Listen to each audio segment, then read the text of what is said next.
کہہ دو کہ اگر تم مرنے یا مارے جانے سے بھاگتے ہو تو بھاگنا تم کو فائدہ نہیں دے گا، اور اس صورت میں تم بہت ہی کم فائدہ اٹھاؤ گے۔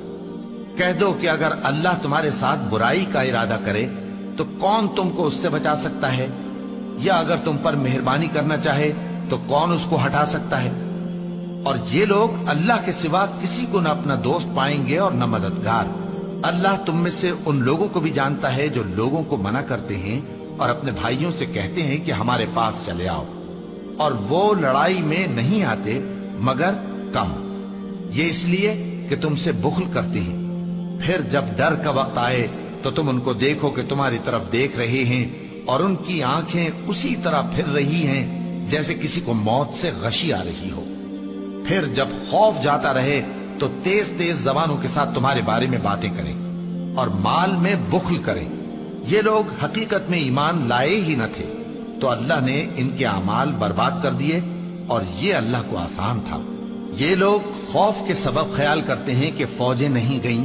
اور اگر لشکر آ جائیں تو تمنا کریں کہ کاش خانہ بدوشوں میں جا رہے، اور تمہاری خبر پوچھا کریں، اور اگر تمہارے درمیان ہو تو لڑائی نہ کریں مگر کم۔ مسلمانوں، تم کو اللہ کے رسول کی پیروی کرنی بہتر ہے، یعنی ہر اس شخص کو جسے اللہ سے ملنے اور روز قیامت کے آنے کی امید ہو، اور وہ اللہ کا ذکر کثرت سے کرتا ہو۔ اور جب مومنوں نے کافروں کے لشکر کو دیکھا تو کہنے لگے، یہ وہی ہے جس کا اللہ اور اس کے پیغمبر نے ہم سے وعدہ کیا تھا، اور اللہ اور اس کے پیغمبر نے سچ کہا تھا، اور اس سے ان کا ایمان اور اطاعت اور زیادہ ہو گئی۔ مومنوں میں کتنے ہی ایسے شخص ہیں کہ جو اقرار انہوں نے اللہ سے کیا تھا اس کو سچ کر دکھایا۔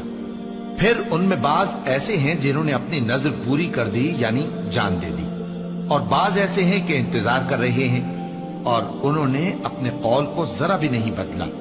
تاکہ اللہ سچوں کو ان کی سچائی کا بدلہ دے، اور منافقوں کو چاہے تو عذاب دے یا ان پر مہربانی فرمائے۔ بے شک اللہ بخشنے والا ہے، مہربان ہے۔ اور جو کافر تھے ان کو اللہ نے پھیر دیا،